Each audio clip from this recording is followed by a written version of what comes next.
हाय, good afternoon. Market का पंचनामा में आप सबका स्वागत है और काफी दिक्कत भरा आज का कारोबारी सत्र।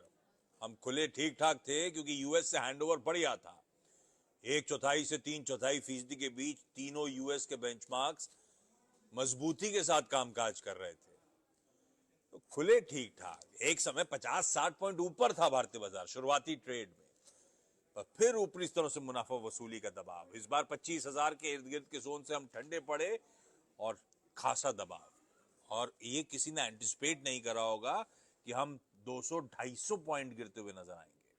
और आज सुबह ये तो बिल्कुल भी प्राइस इन नहीं कर रहे थे हम लोग कि जिन स्तरों से घूमा था भारतीय बाजार, रिकवरी की शुरुआत हुई थी, यानी कि फर्स्ट वीक ऑफ अक्टूबर, आपको याद होगा, वो 24,700-750 के जोन्स, उन्हीं जोन्स को रीटेस्ट करने हम पहुंचते हुए नजर आए। लकीली उन लेवल्स को लग रहा है डिफेंड कर रहे हैं, लेकिन ध्यान रखिएगा आज शाम को बहुत सारे इंपॉर्टेंट नंबर्स सामने आने वाले हैं। इन्फोसिस, विप्रो, ये सब दिग्गजों के नंबर्स, ऊपर से यूएस में इनिशियल जॉबलेस क्लेम्स की डिटेल्स, ये सब आ रहा होगा, जिस पर हम लोग कल सुबह खुलते ही रिएक्ट कर रहे होंगे। तो गैप अप गैप डाउन का एक बड़ा दिन हो सकता है। एक्सिस बैंक के नंबर्स पर रिएक्ट कर रहे होंगे, तो इसीलिए बड़ा इंपॉर्टेंट हो जाता है। तो अभी कुछ कहना बड़ा मुश्किल है, वो नंबर्स देखने होंगे और ग्लोबल मूड माल कैसा है उस पर नजर रखनी होगी। एक चीज क्लियर है, इस रैली पे, पूरे रिकवरी ट्रेड पे एफआईएस का कन्विक्शन नहीं था। एफआईएस की सेलिंग थी कैश मार्केट्स पे। मैं रोज सुबह मॉर्निंग कॉल में अपडेट कर रहा था आप लोग को कि लॉन्ग्स अनवाइंड हो रहे हैं, शॉर्ट्स ऐड हो रहे हैं, नेट लॉन्ग्स रिड्यूस होते चले गए। तो एफआईएस की इस रिकवरी ट्रेड में कोई कन्विक्शन नहीं था, और अब इवेंचुअली देखिए खामियाजा हमारे स्क्रीन पे हमारे सामने आता हुआ। ये कहानी है इस समय बाजार की। फिंगर्स क्रॉस, आज शाम के, आज रात के जो अपडेट्स आने हैं कल सुबह तक के लिए, वो थोड़े से सपोर्टिव हो जाए तो फिर से एक भरोसा बन जाएगा कि ये लेवल जो बने थे 24,700-750 के आसपास के zones, for the time being they are here to stay. देखते हैं।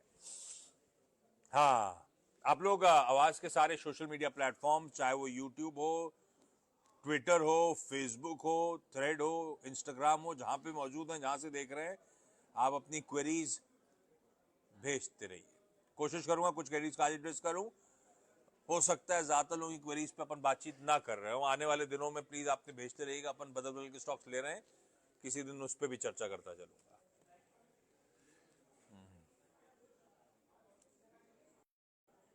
जहां तक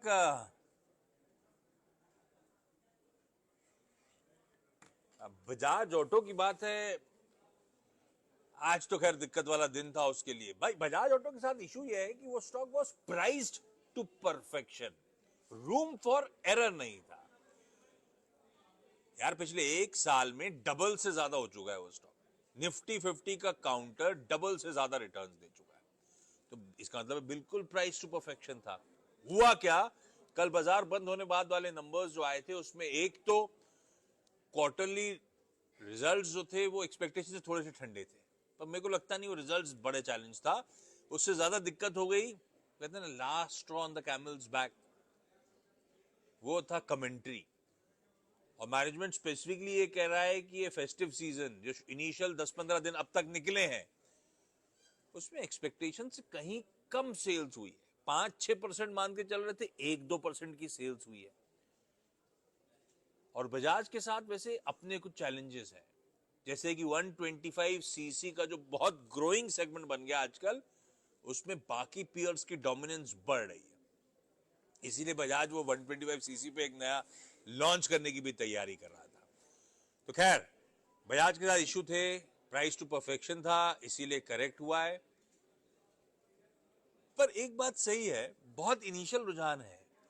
फाडा यानी कि इन लोग की जो ऑटोमोबाइल इंडस्ट्री की डीलर्स एसोसिएशन है, वो अभी भी बहुत कॉन्फिडेंट है कि हो सकता है ये कंपनी स्पेसिफिक इशू हो सकता है। अभी तो फेस्टिव सीजन काफी बचा हुआ है, दिवाली के 10 दिन बाद तक फेस्टिव सीजन चलता है, तो हो सकता है सेल्स उसमें आ रही हो। उनका मानना है, उनके चैनल से तो अभी भी दिखा रहे हैं कि बढ़िया इस बार का फेस्टिव सीजन जाएगा। और वो कोई ओईएम्स नहीं है, वो डीलर एसोसिएशन है जो कॉन्फिडेंट है। तो अभी too early to take that call. Bajaj Auto का अपनी दिक्कत, price to perfection, valuation rich थे, करेक्ट होने के लिए एक बहाना चाहिए था, वो बहाना इन नतीजों के थ्रू, बहाना उस कमेंट्री के थ्रू बन गया। पर ठीक है, जिनके पास है वो तो रखेंगे। खैर, लोअर लेवल से बजाज ऑटो फिर एक अट्रैक्टिव बाय बनेगा। पर आज की डेट में जो खड़े हुए समीकरण है उनको देखते हुए लगता है, क्योंकि कोई टीवीएस मोटर्स के वैल्यूएशन स्पेस में सबसे ज्यादा रिच है। ट्रेलिंग पे टीवीएस तो 70 टाइम्स पे ट्रेड करता है, फॉरवर्ड पे नहीं, 70 टाइम्स ट्रेलिंग पे। बजाज कोई अगर 35 पे और हीरो मोटोकॉर्प कोई 25 पे होगा तो, और उसके पीछे रीजंस हैं। टीवीएस मोटर्स की ग्रोथ और रियलाइजेशंस इन दोनों से कहीं बेहतर निकल के आए, तो बाजार उसको रिवॉर्ड कर रहा है। तो ग्रोथ के लिहाज से तो आज भी टीवीएस मोटर ज्यादा अट्रैक्टिव लगता है। वैल्यूएशंस का कंफर्ट सबसे ज्यादा हीरो मोटोकॉर्प के साथ आता है। वो वैल्यूएशन का कंफर्ट से मेरा मतलब है, जिसमें वैल्यूएशन का कंफर्ट है उसमें रिस्क रिवॉर्ड ज्यादा फेवरेबल नजर आता है। और बजाज ऑटो क्योंकि अब थोड़ा सा लोगों के होप्स डेंट हुए हैं, तो शायद थोड़ा सा और सल्क करता हुआ नजर आए स्टॉक। तो फ्रेश एंट्री के लिए अभी तो नहीं, अगर और गिर रहा होगा तब उस पर रिविजिट कर लिया जाएगा। लेकिन एज ऑन डेट, जहां पर रिस्क, अपने को एक ही चीज समझ में आती है, आपके हाथ में आपकी रिस्क मैनेजमेंट है।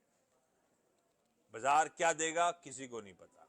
तो रिस्क सबसे कम, रिस्क रिवॉर्ड फेवरेबल वर्ड ही इसलिए मैंने यूज करा था हीरो मोटोकॉर्प। तो उस लिहाज से कंफर्ट कहीं है बीबी, तो वो हीरो मोटोकॉर्प के साथ है। खैर, ये अपने फाइनेंशियल एडवाइजर से बात करेगा। पैकिंग ऑर्डर टाइप डिस्कस तो कर लिया मैंने, इवेंचुअली करना क्या है ये आपका फाइनेंशियल एडवाइजर आपको बताएगा।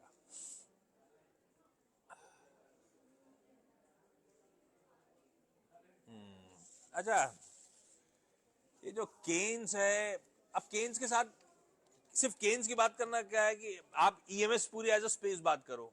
इलेक्ट्रॉनिक मैन्युफैक्चरिंग की जो पूरी की पूरी इलेक्ट्रॉनिक मैन्युफैक्चरिंग सर्विसेज की ईएमएस की जो स्पेस है तो पूरी स्पेस अट्रैक्टिव। केन्स जिसकी आप बात कर रहे हो, या वैसे सेक्टर के mother of all these EMS Dixon, ये लार्जली एक्सपेक्टेड तो है कि इस क्वार्टर में जब नंबर्स आएंगे तो शायद इनके नंबर्स सबसे अच्छे आ रहा हो। पर ईएमएस एज अ स्पेस क्यों अट्रैक्टिव है ये समझा देता हूं। भाई, हमारी सरकार की पॉलिसीज बहुत फेवरेबल रही है स्पेस के लिए। वो जो make in India, make for world, उस पर बहुत सीरियस पुश सरकार ने दिया है। बहुत फायदा हुआ इन कंपनीज को।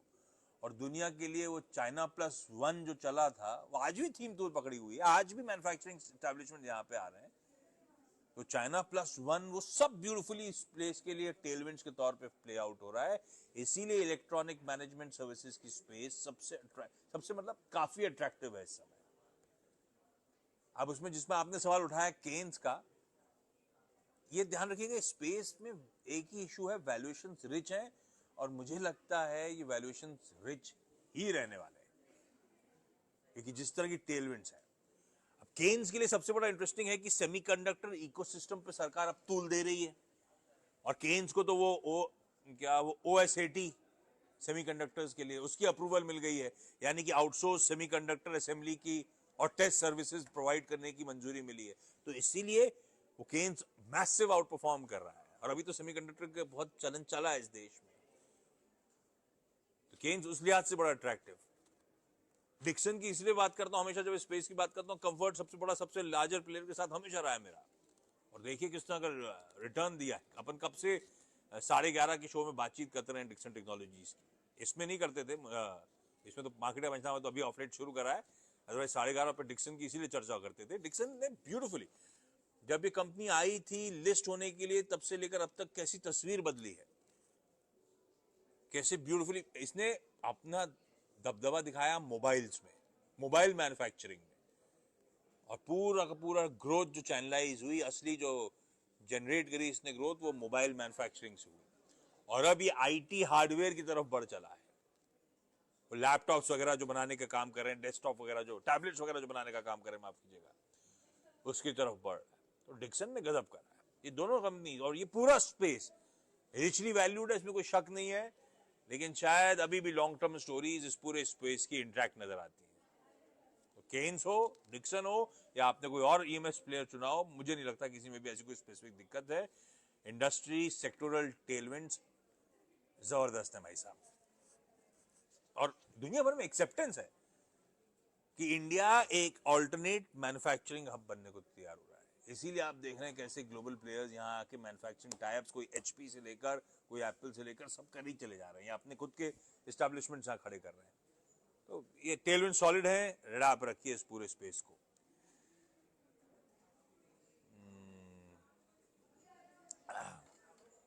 यार एंजल वन, अच्छा एंजल वन से करते हैं, ब्रोकरेज एज स्पेस को नहीं रखते क्योंकि सब कंपनीज के अपने अपने इंडिविजुअल डायनामिक्स एट प्ले है। एंजल वन के सीएमडी दिनेश ठक्कर साहब से अभी कुछ ही दिन पहले, अभी कल परसों की बात है, मैनेजमेंट से बात हो रही थी। दिनेश ठक्कर साहब बहुत कॉन्फिडेंट साउंड कर रहे थे, जबकि नंबर्स एंजल वन के पीक आए थे, आपको याद होगा। पर लॉजिक सही है। ये पहले तो ठक्कर साहब का वो स्टेटमेंट कि ये अभी तो ग्रोथ कहीं नहीं जा रही स्पेस से, अभी तो क्या डीमैट अकाउंट खुले हैं, अभी तो बहुत खुलने हैं। जैसा अपन अभी कल परसों इसी शो में बीएससी लिमिटेड की चर्चा कर रहे थे, बिल्कुल वही बात ठक्कर साहब ने करी है। 5-7 साल तो ये ग्रोथ कहीं जानी ही नहीं है। उसके बाद आप बात करो कि एक दूसरे प्लेयर्स के बीच में फिर मार्केट शेयर गेन्स के लिए टसल शुरू होगा। अभी तो बहुत बड़ा बाजार है, बहुत बड़ा पाई ग्रो कर रहा है और सब आराम से धंधा करते चले जाएंगे। बहुत स्वीट स्पॉट में ये ब्रोकिंग की स्पेस, ये तो बिल्कुल सही बात है। पर ध्यान रखिएगा, इस पूरे स्पेस को सबसे तगड़ा झटका लगा था सेबी के कड़े नियमों और खास तौर पे वो एफएनओ फ्रेमवर्क के नियमों से। और उसमें भी सबसे इंपॉर्टेंट जो अपन ने उस दिन बीएससी लिमिटेड की चर्चा भी करी थी, जिसको लेकर वो एक्सपायरीज हर दिन की जगह एक एक एक्सपायरी की तरफ बढ़ने की बात दोनों एक्सचेंजेस से कर दी गई है। बिल्कुल लगेगा एंजल वन के धंधे को धक्का लगेगा, पर गणित इंटरेस्टिंग है। ये देखिएगा, अभी तो ये कोई नहीं कह सकता कितना इंपैक्ट पड़ेगा इसका, पर एक बॉल पार्क एस्टिमेट कहता है 13 से 15% के आसपास बिजनेस इंपैक्ट होगा। पर उसी के सामने ये भी ध्यान रखिएगा 50-60% की दर से अपने क्लाइंट एडिशन, अपने कस्टमर एडिशन कर रहा है, नए कस्टमर्स जोड़ रहा है, इस दर से एंजल वन ग्रो कर रहा है। तो ये जो बिजनेस का खामियाजा है और एक साल में नए कस्टमर्स आने का सिलसिला है, ये आसानी से एब्जॉर्ब होता हुआ नजर आएगा। मेरे ख्याल से कुछ ही क्वार्टर्स में वापस सब कुछ पटरी पे आ जाएगा और यही कॉन्फिडेंस स्टॉक में लौट रहा है। इसीलिए आपने देखा एंजल वन पिटा हुआ स्टॉक कैसे लोअर लेवल से रिकवर करते ही चले जा रहा है। और अब टारगेट की तो बात नहीं कर सकता, एक ब्रोकरेज प्रीवियस हाइज की आसपास की बात कर रही थी, वो पता नहीं मुझे कहां जाएगा नहीं जाएगा। पर टेलविंड जिसके फेवर में है, लोअर लेवल से बढ़िया रिकवर कर रहा है, होता तो शायद नहीं छोड़ता। आपके पास है तो मत छोड़िए, अपने फाइनेंशियल एडवाइजर से कंसल्ट करिए, उसी के बाद कोई भी डिसीजन लीजिएगा।